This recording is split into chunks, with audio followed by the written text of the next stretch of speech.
Dr. Herbert Gayle, anthropologist of social violence at UE, Jamaica, is holding a 3-day training session at the Inspiration Center this week to train youth service providers on methodologies to create sounder structures of interaction between caregivers and clients. Dr. Gayle spoke about the training. It's basically to equip frontline persons who work directly with inner city young men and young women and children to have the capacity to not just understand how to relate to inner city youth, but also drop some of the fear that they work with that is laced and created from ignorance. So part of what we're doing is educating people about danger itself, working with inner city, also the benefits of working with inner city people, because they're kind of more protective than most people think. And so these are some of the stuff that we're going through.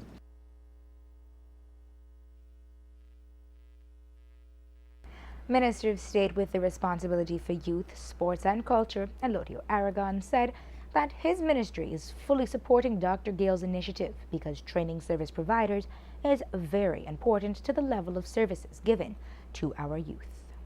Basically, focused on our practitioners, those from the various ministries that you see, from the police department, from the education department, from our Ministry of Youth Services and others that are here today. It is focused on them because we want to give them the understanding and the knowledge, and also partake with them on the best ways how to interact with our young people who are at risk to become involved in gang and violence in our communities. So this workshop is to equip them with the necessary capacity of building on what they already know.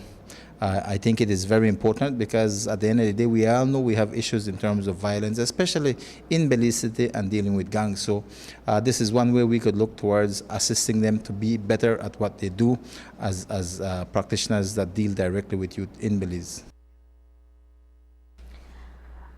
Minister Aragon also spoke about the issue of funding for youth service providing organizations, stating that admittedly departments are running low on funds, but the most important resource is human resource.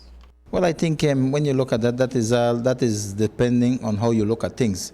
When it comes to resources, I'll be quite frank to you, I don't know any government that says they have enough resources for everything that they want. I know there's always challenges in every ministry, but the thing that we have to understand is that the greatest asset we have is our human resource, and we have to give them the capacity for them to be better at what they do.